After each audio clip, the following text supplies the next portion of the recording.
I can do, sir, please. Don't do this to my wife, man. You don't know what you're doing to my family, man. Please. I'm begging you. I'm literally where am I going to put my feet? Sir, I'm begging you, please. Please. Please. That is not a crime, and you're telling me to get out of my vehicle. Do you know where Lieutenant Mingus is right now? So, no, he's not in the building? I don't know. I'm not. What do you know? I'm not telling you nothing else until I find out who's driving that vehicle. You're not a supervisor, bro. I need somebody higher than you right now. If you didn't know, I went to the police academy and they kicked me out. That's my purse! I don't know you! Spit me on my face right now. She spit in my face.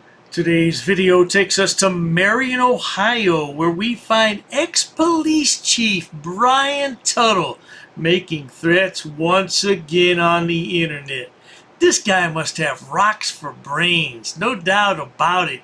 Let's all sit back, watch, have a good laugh, and most of all, enjoy! Well, let me tell you, Chris, that doesn't work in the real world. You are so far down the rabbit hole that I don't think you're going to be able to find your way out. And your girlfriend is a meth head. She lost her kids because of meth use. It's all been documented. She's a criminal. And once you get on meth, I was in law enforcement for a long time, and I know a lot of people who went down the tubes doing meth. Once you get on meth, the odds of you getting off that drug are about 1%. Only about 1% of the population who does meth consistently ever beats it. It is like one of the most powerful drugs on the face of the planet. So I don't believe Tiffy is even sober. I think she's still smoking meth, and I think he might be too, because their behaviors suggest that they're under the influence of something. Pills, benzodiazepines, meth, crack, I don't know what they're into, but they have got to be into something because their behavior suggests altered states of mind. It really does, because if you listen, if you really look, sit back and listen to what they're saying, they are just so off in left field. That's interesting, coming from a man who's a few fries short of a Happy Meal, not to mention a few cans short of a six-pack. Oh, my bad, he doesn't drink anymore. I'm sorry, I mentioned six-pack. He said he was going to stop messing around with Dr. Dave because Dr. Dave's not worth his sobriety.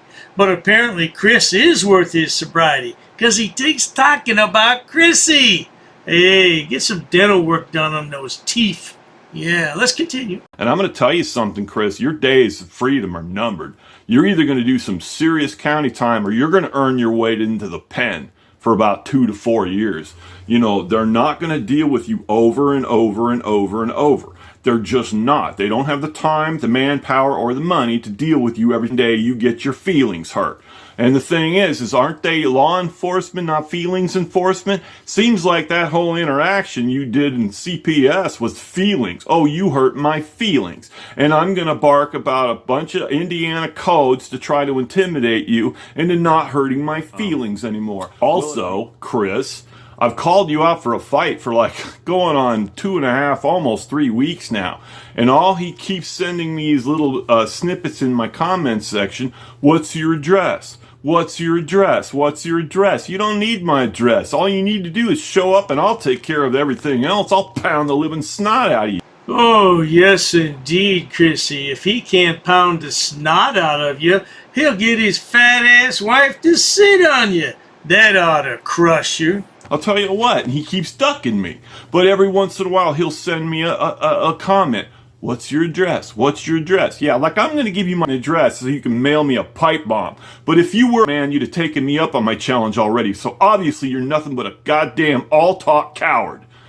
I'm here, buddy. I will knock you into the dirt. You think you're a tough man? Somebody actually told me over the comments section, ooh, I'd watch that Chris Ryder. He's a hard man.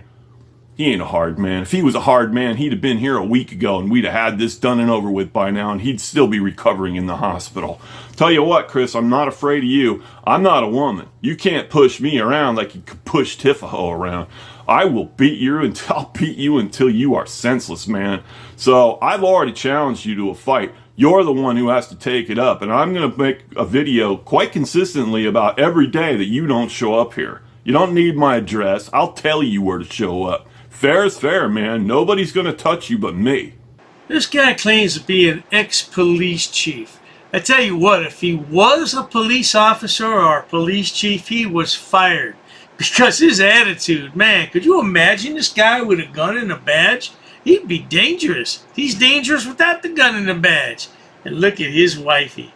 Enough said. That's fact. But you're scared. And I can tell you're scared because, like I said, a hard man would have been here and done with it by now. So, the ball's still in your court, you frickin' pussy. And a lot of people like JJ and Wrangler and some other people are like, Chief, you gotta calm down. I don't need to calm down. We're the bit. You know, I might have gone from the 155 down to the 105, but I'm still lobbing shells. That's the way Chief Tuttle is. That's the way Chief Tuttle's always gonna be. So, Chris, the challenge has been made. You're the only coward in this situation. I'm here.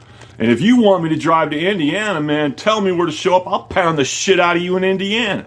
So, I mean, it really doesn't matter to me. Either way, you're going to get your ass kicked. I would rather you come here because I got things to do, and you're not my top 3 in my life. So, I got a family to take care of, and I got things to do. So, if you find a need to prove your manhood, come on over here, dude. I will knock your ass around. You're not a big man, and you're obviously not a hard man, and you're a coward. It's unbelievable to me that someone would get on the web these days and make threats to other people. Now, come on, man. This is on the web. It's forever. Somebody's downloaded it, like me, and gonna rebroadcast it. You think you're so smart. You know nothing, man.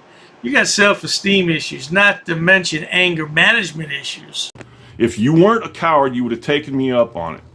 What do I got to do, Chris? Throw some money on it? Huh? You want some money to come over here and throw down? Tell you what, you want this to be a prize fight? We'll talk about that. But I'll tell you what, if you do show up, man, I am going to knock you around like a red-headed stepchild, man. I'm going to hit you so hard from so many different ways, you're not going to know what to do with it. I can tell you're not a fighter. Just by the way you walk and carry yourself, you're not a brawler. Not one bit. You've probably only been into a couple of fights in your lifetime, and you probably got smoked every time. You know, I don't know, man. I don't know what the hell your parents looked like. Maybe they were brother and sister, but I think they ordered you off a wish with a learning disability. I really do, man. Like I said, your psychosis and Tifaho's psychosis is so deep that you actually believe your own bullshit, and that's a dangerous position to be in, Chris. Now, just in case you don't know who this Yahoo is talking about, he's talking about Elevator Boy here and his girlfriend Tiffany. He's got some hard words, doesn't he? He's a tough guy. That's how he lost his teeth. Yeah, that's what he says anyway. But not to worry, I'll stay on top of this drama. Hopefully we can have a showdown pretty soon and see what happens, no doubt. At any rate, if you enjoy watching stupid people do stupid things on my channel, please subscribe. As always, thanks so much for stopping by, Country Cop. Do you have a job? What do you do for a living? I'd like to know. Cheers to that. I've actually studied English, and I have over a 400 level education in English. I'm not sitting down. I refuse to sit down. I refuse. Big tough guy. Big tough guy. Big tough guy. What are you gonna do about it? Nothing. Nothing. You can come try to make me. You're welcome to try to make me. Take a swing. Take a swing. What is the reason for calling the officers here? No reason. I'm really unhappy that somebody did this to me. I'm gonna arrest you for trespassing in a minute. On public property? Yeah, we're asking you to leave and you're not leaving. That's trespassing. She's right in my face, guys. You can't come up and touch me like that. You don't have permission to film me in any space. I don't need permission to record you in public, man. Actually, no, that's the law. Oh, is that like a law? It's against the law. Oh, what law is that? Funny, because I've never heard about that. I pay for that uniform, I pay for that car, I'm the taxpayer, right? You work for me, right? You're just a little guy. You're just a little guy. You work for me. You are a public servant. You are a public servant. You work for me.